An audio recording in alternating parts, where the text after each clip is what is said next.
So then can we move to our economist in the group? And he made me promise not to tell you that Erwin is a music lover too. So he, as I kept saying to him, he can't be all bad. But economics is supposed to be the dismal science.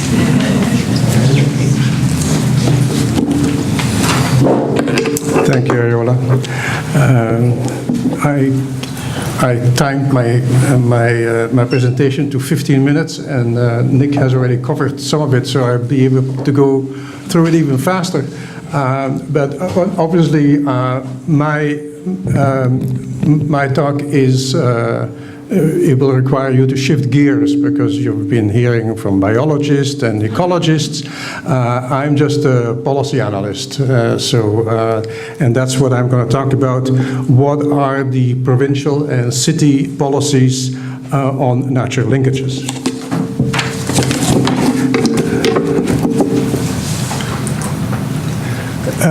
Any land use planning in Ontario starts, of course, with the Planning Act. And Section 2 lists the matters of provincial interest. And right there, the very first sub-item is protection of ecological systems, including natural areas, features, and functions. So that's good. However, keep in mind that it is the first of a list of 19. So there is a lot of other things to be considered.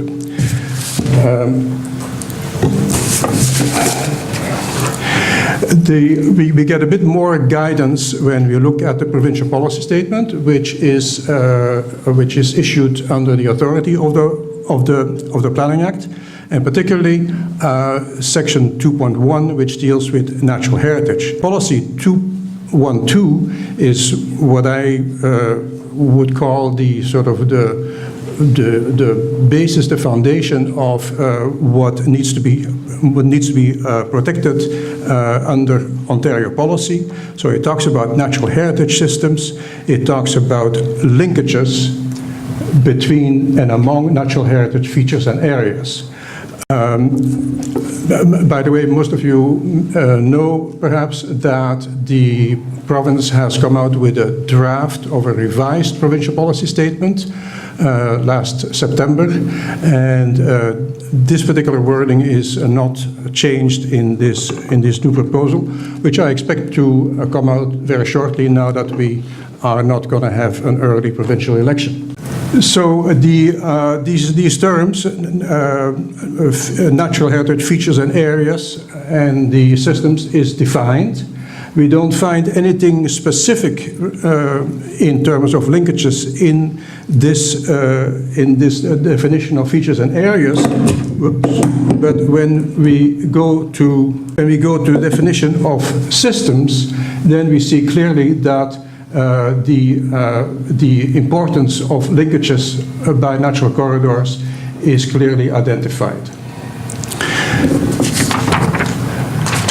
So there are clear references to linkages that need to be, as Section 2.12 says, maintained, restored, or improved in Ontario's land use planning. Now, the Ministry of Natural Resources has very helpfully issued a natural heritage reference manual in its second edition of 2010, and that provides a lot more further guidance to interpret, to understand what these higher level provincial policies mean. So one thing we find in there is the definition of linkage and corridor. Nothing new, I think, if you have been paying attention to what you heard so far. So the thing to realize is that after Section 2.12, there are sections 2.13, 4, and 5 that talk about species at risk, about wetlands, woodlands, valley lands, wildlife habitat, ANSIs, and so forth. And so the manual then says, these policies, that's all good and well, but that is not necessarily the only features and areas that could be considered important.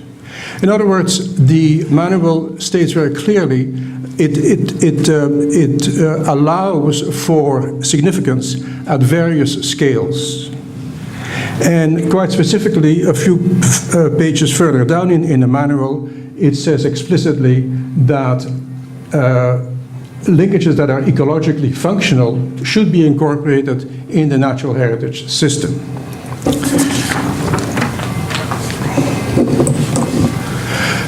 Obviously, I'm not going to go through this, but the manual gives further quite significant and fairly detailed guidance on how planners should go about identifying these linkages. And I just want to draw your attention to one thing at the bottom here, which makes reference to Reed Noss, which I understand is the father. If you're the father, maybe he's the grandfather, I don't know, of landscape ecology. And it is quoted in the manual that he says that long corridors, more than 16-kilometer corridors, should be at least 1.6 kilometer wide. Shorter corridors, at least 3 times the measurable edge effect, and that appears to translate into at least 300-meter wide corridors. I'm sure that these kind of specific identifications are the subject of debate among experts about what is needed and as a minimum. I thought it'd be interesting to, by way of a footnote, if you will, to note that the idea of protecting natural linkages is at the root of Ontario's land use policies since at least the mid-90s. There's a quote here from the Sewell Commission of '93 that explicitly states that natural links and corridors should be protected. That was followed up by the comprehensive set of policy statements in '94, which included a policy to protect natural links and corridors. And that in turn was the basis for the provincial policy statement of 1997. So we're not dealing here with a new concept. It's been at the very beginning of serious land use planning in Ontario.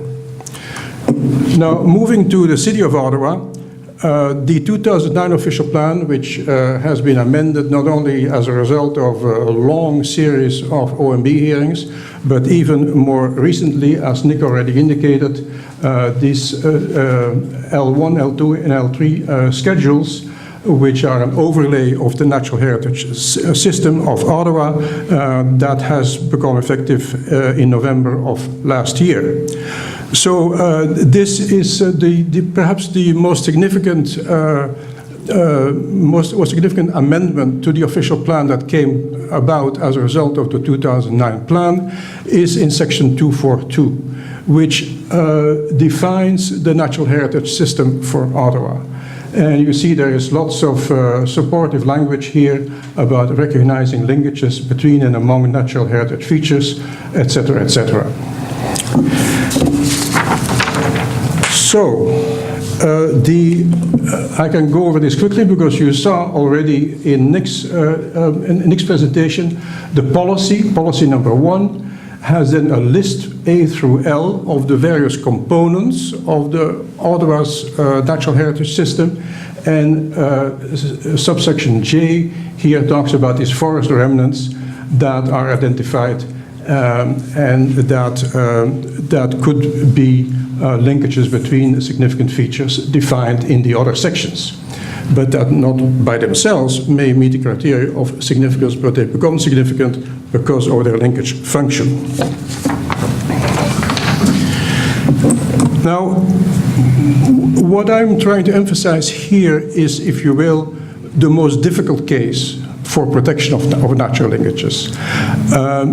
The broader policy scope talks, of course, also about waterways and valley lands, endangered species habitat, all kinds of things. And there are lots of policies within that broader scope that also support the protection of the linkage function. But what we're asking ourselves here is, if something is not a waterway, it's not a valley land, it's not a habitat of endangered species, is it still worth protecting? So I'm sort of putting to you here the the edge case, the most difficult way, or the most difficult question. And in the interest of time, I'm not going over in what way the policies protect or support the protection of linkages in terms of waterways and valley lands, but I assure you there is plenty of support for that. So now a very important question in matters like this is, when should these natural heritage system components be protected? I'm sure several of you in the room have been answered when you said, hey, we'd like this protected, we don't like this development. Say, oh, no, you're too early. We're going to talk about that stage of plan of subdivision or site plan. Or alternatively, some of you may have heard, sorry, you're too late. You should have appealed the official plan amendment. Okay? So, the manual is actually helpful in answering that question. When should you do this? The best way of putting that, I find, is through noting a footnote. A footnote says, plans of subdivision and consent applications present further opportunities to address natural heritage features. These are not discussed in the manual. So what the manual talks about in terms of guiding you how to interpret the provincial policy statement is what you should do before plans of subdivision. And what the manual advises and recommends is what it calls the official plan approach. And so it says that that policies and depictions on land use schedules should respect working landscapes in rural and prime agricultural areas that are providing linkage functions between and among natural heritage features and areas, etc. And it also notes, and here is where landowners and anyone interested in peace and less acrimony should pay attention. It says, if municipalities choose to identify a natural heritage system first, then the need for detailed natural heritage evaluations at the development stage can be reduced. I'm going to give you another example of how things can go smoother and with less cost and less acrimony. I won't go over this. You saw one section already in Nick's presentation. These terms of settlement that were concluded in January 2012 is, of course, the reason why we find ourselves here. And the thing that does please me mightily is that the reference here to the two other agencies has resulted in solid cooperation and indeed presence here of all three agencies. And I think that is a thing to be celebrated. Let's put this simply and without fuss. What is at issue here is what should we preserve in the face of increasing urbanization? Imagine we're in 2019, or more precisely a few years before 2019.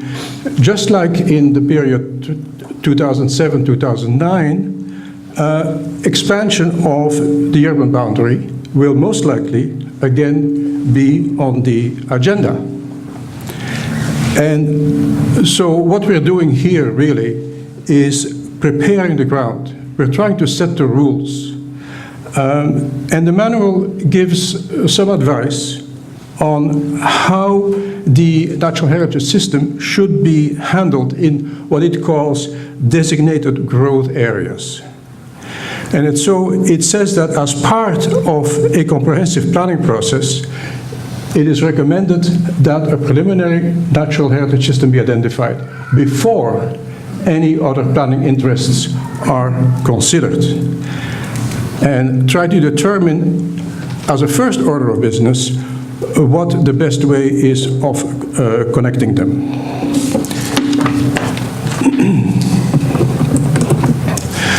So, given the adoption of that sort of first order of business approach, then the manual is very accommodating.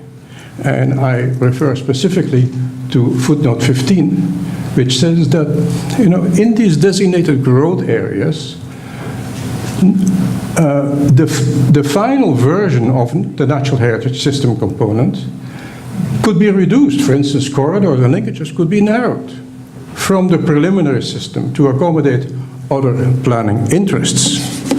So it's very kind to other planning interests, need for houses or what have you. Okay. And here's my second reference to how you could save cost.